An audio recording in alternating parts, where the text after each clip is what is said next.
One of the things that is really special about Grand Valley is how it began, or what we like to call its origin story. There isn't another university in the country with a story like ours, and what's really cool is that the way we started set the stage for the way we are today.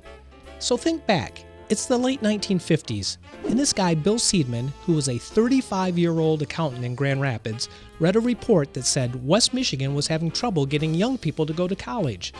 We couldn't have that.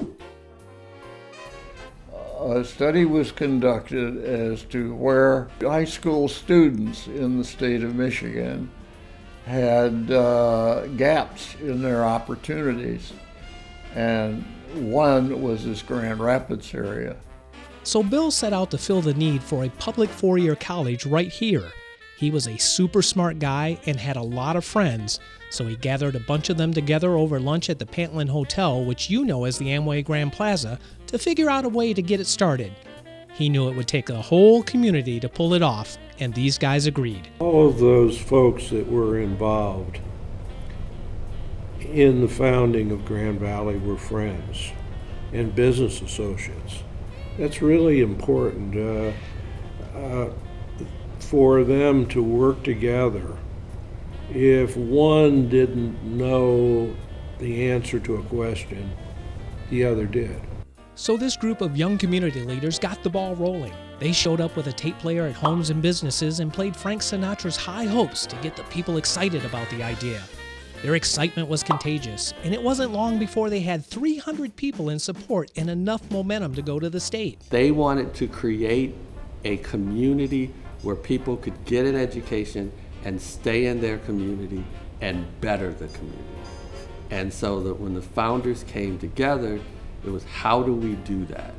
And Dr. Franks was part of that discussion to make sure that no one was left out. The state, however, wasn't quite as excited. The legislators said if West Michigan could raise $1 million from the community, they'd go along with it and we could have a charter from the state for a public university. We're pretty sure they didn't really think we could do it. They went over and they met with Soapy Williams. They said, well, we have this idea of establishing this university, and they went through that, and he goes, well, you know, money's tight, which we laughed. If you guys can go back, now my dad was there in that original meeting. I know Bill Seidman was, and we're not sure who else was, but they went, he said, if you can go back and you can raise $1 million and come back and see me, then I'll see what I can do. I'll take it to the legislature. Yeah, I'll take it to the legislature. So he did not think that they were going to be able to do that. But we love a challenge here. So everyone jumped on board, and people were buying bricks for $1, and eventually, in true West Michigan style, we made it happen. And the rest is history.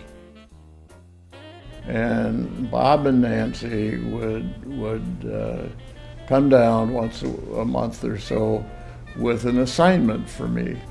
And one of them was the placement of the buck of bricks. They were, as I recall, they were white outlined in blue, liquor blue, and they might be about the size of a dog bone biscuit. We placed these little bricks at the 3 banks, and also check out a line of grocery stores that would take them.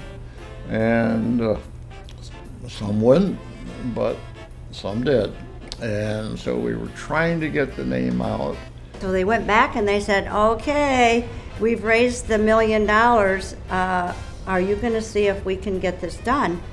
And he did. To this day, the Grand Valley community of students, alumni, faculty, staff, and community members charges forward with high hopes, doesn't take no for an answer, pulls itself up by its entrepreneurial bootstraps, and fills the needs of our community. This wasn't about us. This was about all of everybody.